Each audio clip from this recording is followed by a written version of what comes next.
Exclusive feature. Now, it's been more than 6 months now since Kenya's Parliamentary Defense Committee launched an inquiry into the alleged atrocities committed by the British Soldiers Training Unit in Kenya, known as Batuk.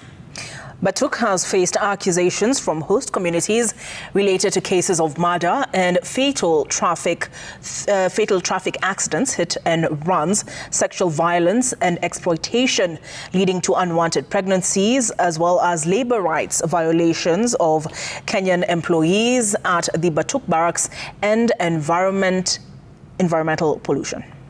Now, the British High Commission here in Nairobi says the UK government is working closely with the government of Kenya to accelerate the progress of investigation. And as our senior reporter Seth Olale, who spent several months documenting case studies involving victims of alleged atrocities in Samburu and Laikipia counties, and now brings us part 1 of the documentary, which we're calling Batuk and Daughters.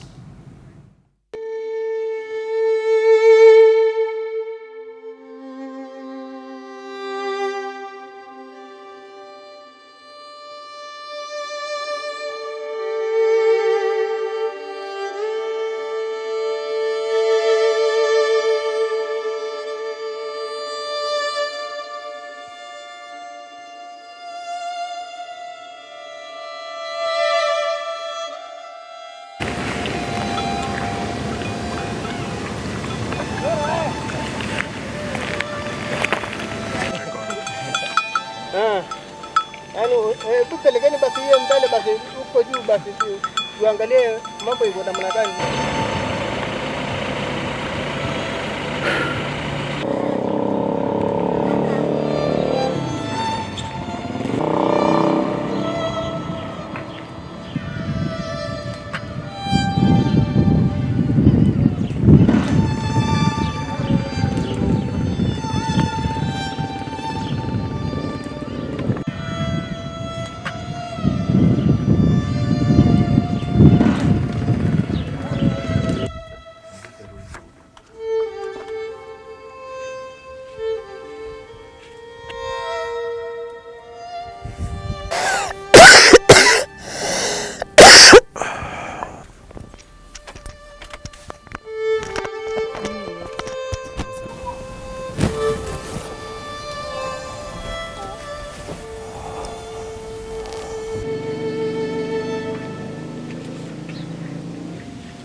Kuna wakati hizi vitu zikikuja ama mtu wa media kuja huku atakagi hata kuongea hata anaanza kulia.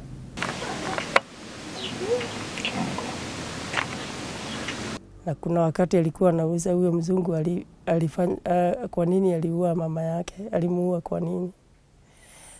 Na kama ameshikwa nikamwambia hajashikwa.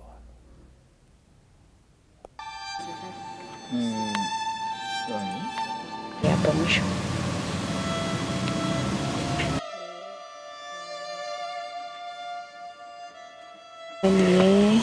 Mimi nashukuru.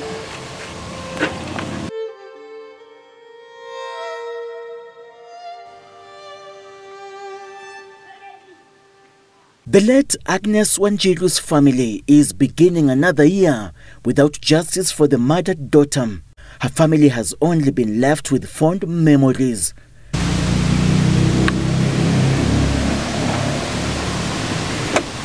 Kutoka hiyo miaka yote, kutoka 2012 mpaka sasa tumefika, hao ma-DCI wajafanya hiyo uchunguzi. Na wamewahi kuja huku kwangu, wananiuliza mambo, wananiambia wataenda kuharakisha hiyo mambo, mpaka sasa ni kama imenyamaza kabisa. The late Agnes Wanjiru's daughter, who at the time of her mother's death was a year old, is now 13.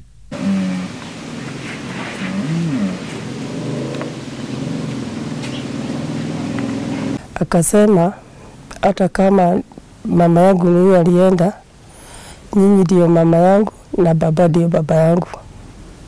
Kamwambia ni sawa.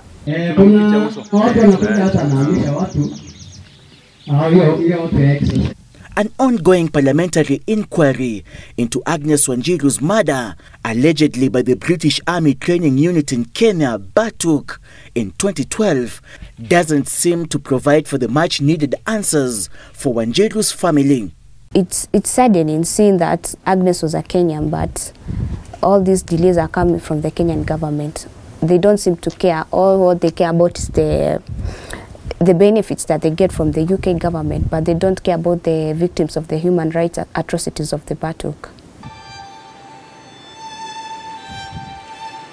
They say that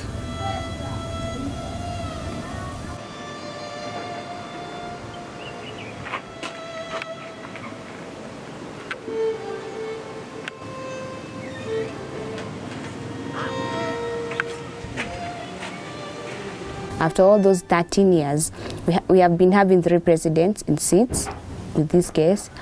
We have been having 4 DCI boss, 4 of them, and 4 DPPs, and no one, all of them, they have failed to bring this matter to closure.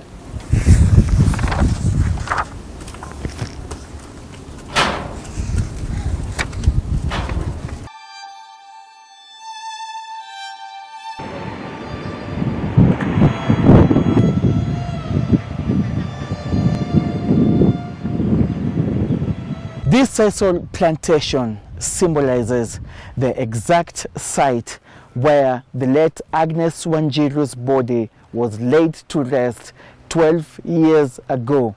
However, it is a painful sight for a family that is still seeking justice for their beloved who was murdered in a most gruesome manner by perpetrators who are yet to be brought to book.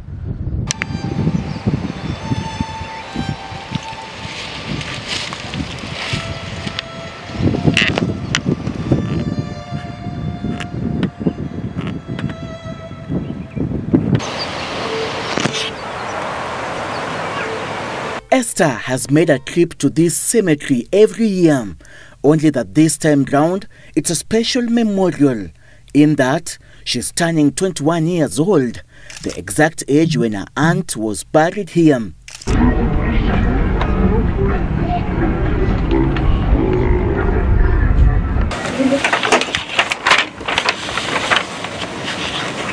According to an inquest into the death of Agnes Wanjiru, conducted by the then Nanyuki Law Court Principal Magistrate, Njeri Thuku, Agnes was last seen alive on the night of March 31st, 2012. The deceased was seen walking out of an Nanyuki bar in the company of 2 British soldiers.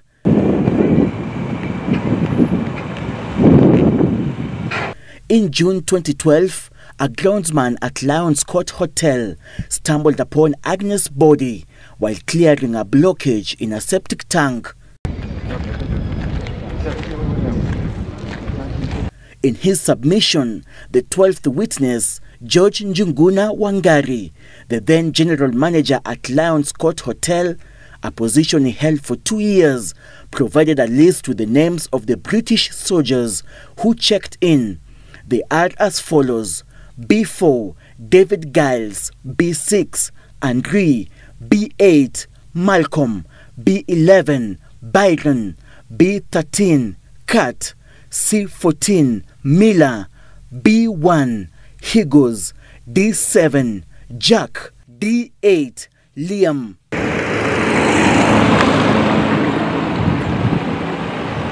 George gave the rooming list as an exhibit. George also produced the completed booking forms as follows, filled by the following: Kat, Jack, Liam, Bine, Milam, Martin, Andrew. However, George did not know why he did not have a booking form from Higgos. According to George, no investigations were carried out and that Agnes was strangled. George testified that a guest who had checked in that night told him that he heard unusual noise in a room occupied by a British soldier.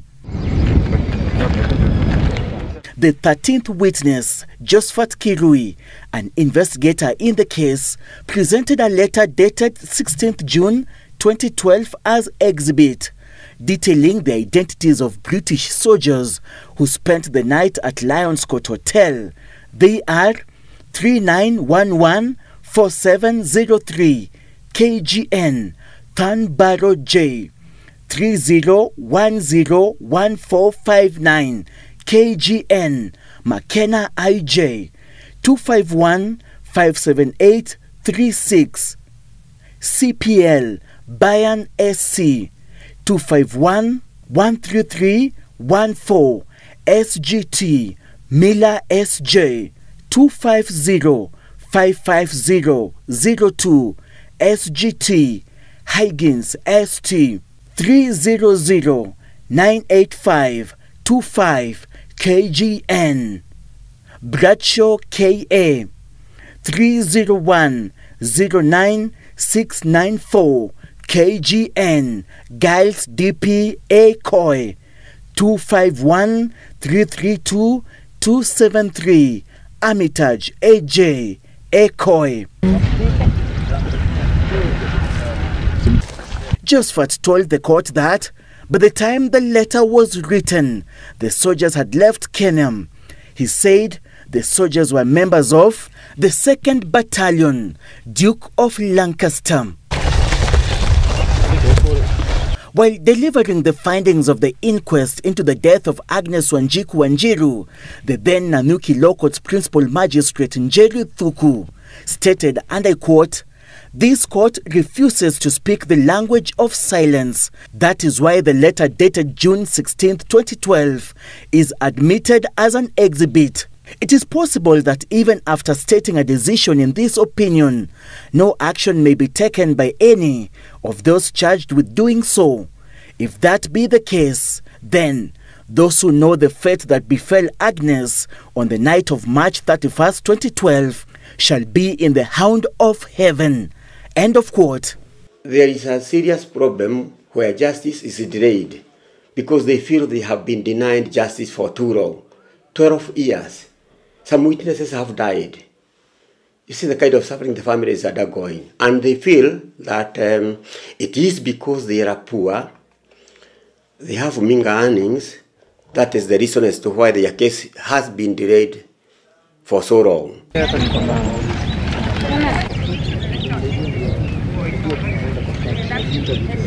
A statement released by a spokesperson of the British High Commission in response to our inquiry reads, and I quote, "This case is a priority for the UK government, and we fully appreciate the seriousness and importance of justice for Agnes. The jurisdiction for this investigation lies with the National Police Service, Kenya. Therefore, all enquiries on the progress of the ongoing investigation should be directed to them. The UK government is working closely with the government of Kenya to accelerate progress." It is very hypocritical for them saying that the investigation rests with the Kenyan government. They use that to hide behind investigation because they also have a mandate to investigate on their end. They should tell us the status of the investigation, not telling us it is ongoing. And then 12 years later, what are they investigating with all the witnesses coming out? Nelson Koech, the chairman of the Departmental Committee on Defense and Foreign Relations that is conducting an inquiry into alleged atrocities by British Army Training Unit in Kenya, blames the country's investigating agencies for sleeping on their job. It's unfortunate that even the British Parliament, seem to be doing more than what our investigative agencies have done in Kenya. There are so many journals out there that you point to almost who actually are the perpetrators of the heinous murder. Yet our own investigative agencies seem not to be aligned towards that direction. I know investigations have actually advanced to some very, very high levels. I know our homicide team has gone to Britain on several occasions, following up on that matter. And it is true, our DCI is actually on top of those things. I need to check on the same, but I know because last time when I checked on it, he had done very well. His homicide teams were actually doing very well, and I know it's a complex case, but so far we have done very well, and I know we are going to come to the conclusion of that.